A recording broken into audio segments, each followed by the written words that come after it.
Hey, konnichiwa minasan, it's Gray from Wakizashi's Teahouse over in Japan. How are you doing? Are you good? Are you Genki? Well, are you? Great to see you. Great that you clicked on this video. Thank you so much.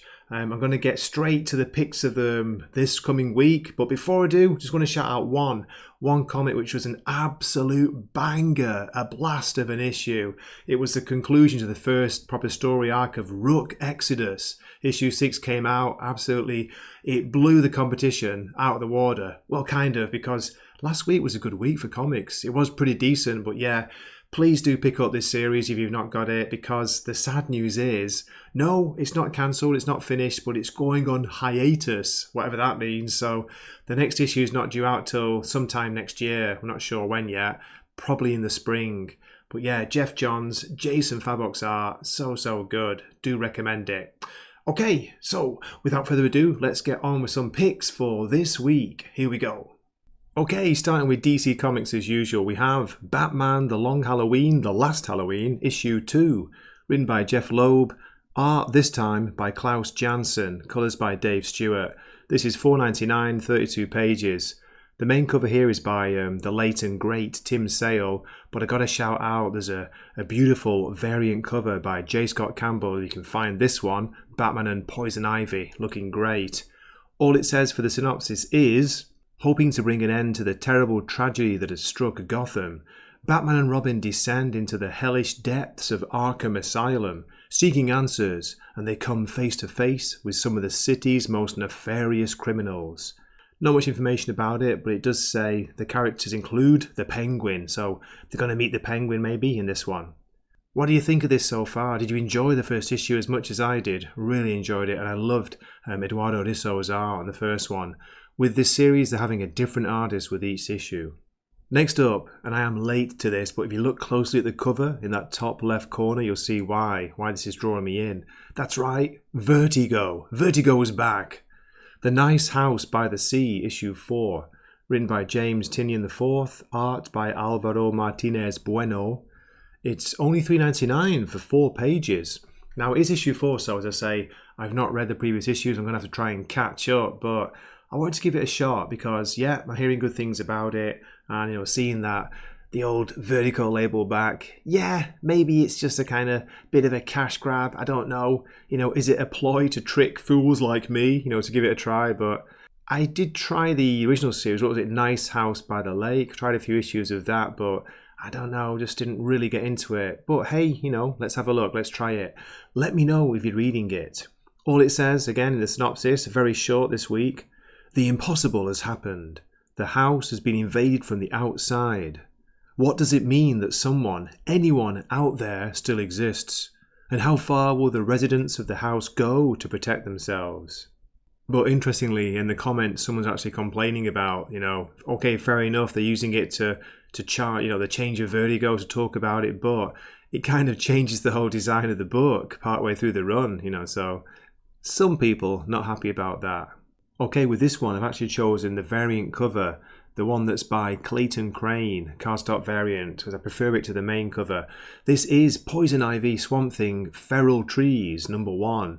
I think this is going to be a one-shot, as far as I know. Let me just have a quick look. Yeah, there are no other issues listed. Okay, this is written by G. Willow Wilson. It's got art by Mike Perkins, colours by Mike Spicer. It's a bit pricey. It's $5.99, 48 pages. I've always been a bit of a Swamp Thing fan. Poison Ivy, maybe not so much, but keep hearing good things about G. Willow Wilson's run on Poison Ivy. I've dipped in and out of it. Quite enjoyed the year 1 part of that story, but let's have a look. What's this about? A presence screaming out in pain, tearing, gnashing and gnawing through the very fabric of the green, calling out for blood. It leads to a mystery that the Parliament of Trees has conscripted Poison Ivy and Swamp Thing to solve. Can the verdant villainess and the avatar of the green make their way into the heart of this homicidal wilderness and discover the source of the horror? Or will they find themselves the next victims of these feral trees? That's it for DC. Moving on to Marvel, and this, yeah, I know, I'm not reading it anymore, but I've chosen this because it's the final issue of Zeb Wells' Amazing Spider-Man run, issue 60. I'm only going to review this if I can get hold of a review copy because I'm not paying $7.99 for this. Sorry, $8, 64 pages, Legacy issue 954. Yes, it's oversized, overpriced. Zeb Wells says goodbye to Spidey in style, with his collaborators John Romita Jr., Ed McGuinness, and some other special surprise guests. When one era ends, another begins, as the 8 Deaths of Spider-Man gets a special prelude by Joe Kelly. So we get a little bit of a preview of the what's to follow. Yeah, I'm just glad this is over, to be honest. So yeah, just curiosity value. And someone, for God's sake, will you get Nick Lowe, the editor, off these books? Somebody, anybody. He's fallen in love with his ego, again. Following this, Ultimate X-Men issue 8 comes out, written and drawn by Peach Momoko. This is priced $4.99, 32 pages.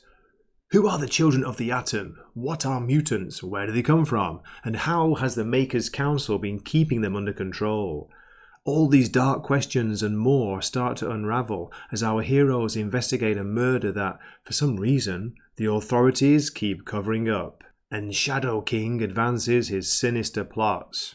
Well, for me, the previous issue, issue 7, was probably the best issue yet. I felt like the most things were happening in that issue. And we got like a look at the Children of the Atom version of, in Japan. So yeah, looking forward to seeing how it follows. It feels like a while since the last issue, or is that just me? Let's have a look. Oh no, not really. September the 18th was issue 7, so October 30th for issue 8. Right, I've chosen the red band cover because it looks a little bit cooler than the regular cover.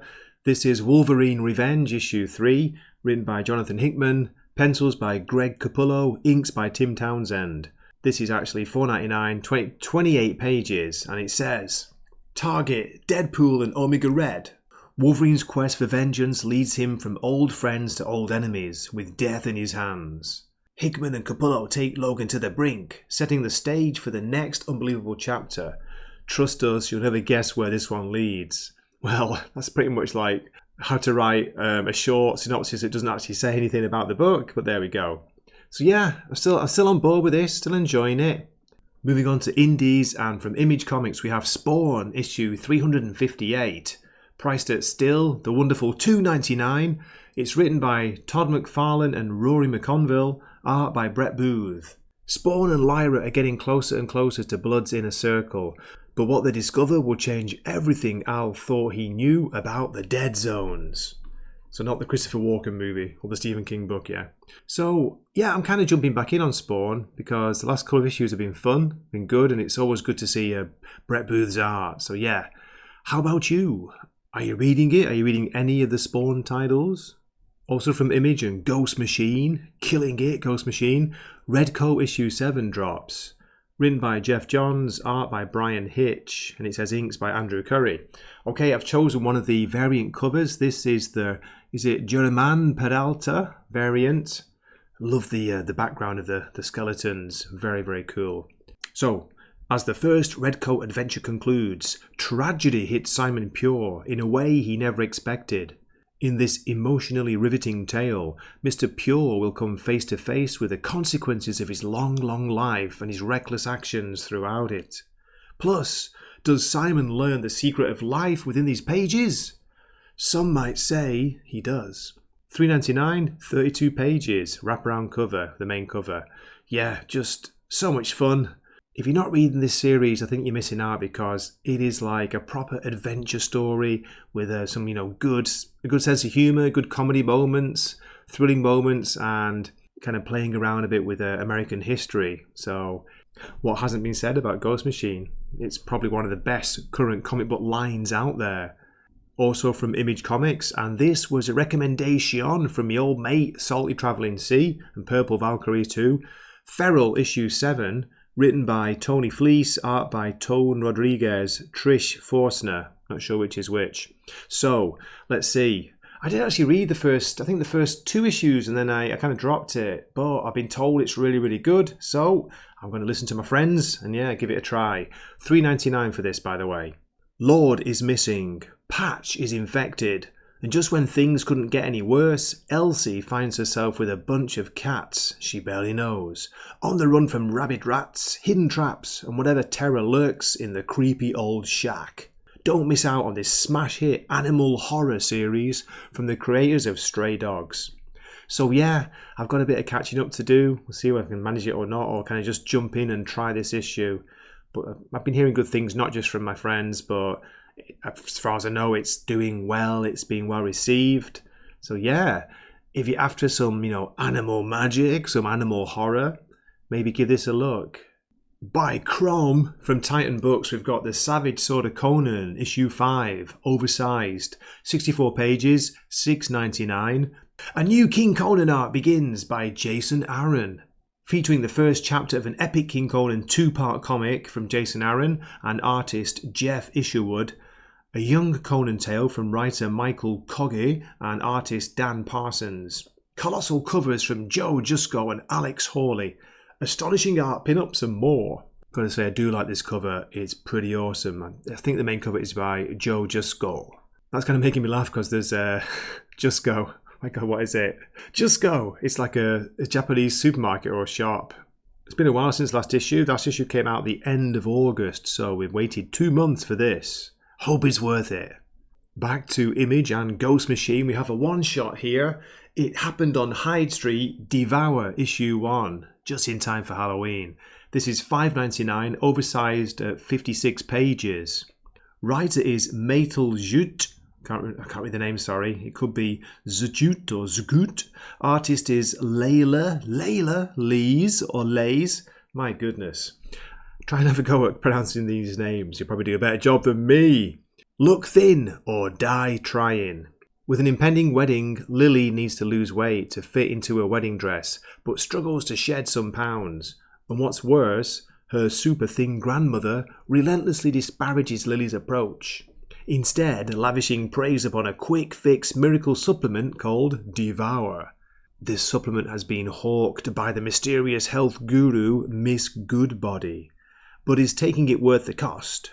In this extra length one-shot nightmare, when it comes to Devour, all you need is one. What do you think? Any interest in this? It is a one-shot, so not sure what's going to be like. Don't know the writer, don't know the artist. We'll have to see. But I've got to say, it's a pretty awesome cover. The main cover here by Ivan Rice. Another Image comic, it's Knights vs. Samurai, issue 2. Written by David Dasmalchian and art by Federico Mele. $2.99 for this. Sir Charles Ward and his ships have arrived in Japan. He has been tasked with destroying the monsters plaguing his homeland. Instead, he comes face to face with an army of warriors whose skill with a blade may even rival his own. Duty and honour are concepts that he has held dear his whole life. But what can he do when his enemy is not what he was led to believe? I'm going to try this issue. Let's just say issue 1 didn't exactly pull me in, didn't excite me. I was looking forward to it, but the art, I didn't really get into the art, and the story was just kind of, it was okay. I thought it was a bit basic, but that's just me.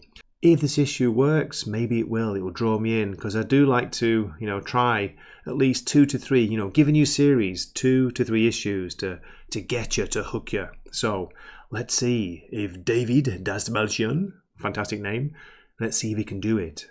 Okay, just 2 more to go, and they're both Dark Horse comics. They're both Miller World comics. We have Nightclub 2, issue 3, written by Mark Miller, art by Juanan Ramirez. Look at the cover for a start. Look at this cover. I do like the cover. The nightclub was started when 3 best friends tried to make the most of being vampires and decided to use their powers for good. Now they're split down the middle, and Sam has become the leader of a new gang of vampires he's created out of the school's worst bullies. Oh my God. $4.99 for this, 32 pages. I gotta say, last issue, it was one of my favourite Mark Miller issues in a long time. Really, really good issue. So I'm looking forward to this and see how it goes. But that $4.99 price tag, yeah, it's a bit off-putting. And the second Dark Horse and Miller World release is The Magic Order 5, issue 2. Again, Mark Miller writes this. It's got art by Matteo Buffagni. Cordelia Moonstone was raised to believe her family was all that stood between the world we know and eternal darkness. But has it all been in her imagination? Is she really a woman with serious mental health problems, and the monsters only exist in her head? We'll see in this issue. $3.99 for this, by the way, so it's $1 cheaper than Nightclub. 32 pages. Yeah, first of all, look at this cover. Look at the cover. The cover is by the issue's artist, Matteo Buffagni. The opening issue to this, to like volume 5 of Magic Order, again, had some great twists and turns, with a big plot twist near the end. So I'm hyped for this, looking forward to reading it. I don't know if I'll try and get a review out if I can of either Nightclub or Magic Order. We'll see what happens. Well, I spoke too soon. There is one more. I've got one more to shout out. And the reason I almost missed this is because I thought it was released last week, but because I got a digital copy as part of Global Comics, which I'm subscribed to. It's by Mad Cave Studios. It's called Hour of the Wolf, issue 1, written by Mark London with art by Danilo Beiruth. This is $4.99, by the way. When Owen Blackwood is called across time to a seemingly normal home to destroy a haunted painting, it didn't feel like anything out of the ordinary to this agent of Wolvenheart. Upon arrival, however, Owen finds himself trapped in the very painting he was called to destroy. With only a 1-hour window of time in which to operate, will Owen be able to save the family from certain death and destroy the painting? Or will he get lost in time and become a cross-dimensional walking ghost? Come on, that sounds pretty awesome. Out of the Wolf is the second thrilling title in Underworld, an all-new universe created by Mark London, which also includes Revolution 9 and Exit City. Each miniseries set within can be savoured as a standalone serial, while serving as a stepping stone towards Endless Night, the must-read crossover guaranteed to blow your mind in 2025. Hey, you're still here? Fantastic! Thanks for watching this far, really appreciate it. Okay, before I finish, just want to shout out one of the covers that really caught my eyes this week. Can you guess why? It is the cover to Red Sonja, issue 15. It's a cover drawn by Lucio Parillo, I think I'm pronouncing that right, and I just love the look of this, the muscular body of Sonja there. Gripping an axe and a sword, and oh my god, what are those tentacles? Tentacles from below? Behave now out there. So yeah, as always, thanks so much for watching. Do drop a comment, let me hear your list, your picks for this week. I always like to read those, and if you've got any recommendations, do shout them out in the comments. Okay, this has been Gray from Wakizashi's Teahouse, signing off for the night, with the siren playing in the background. Stop!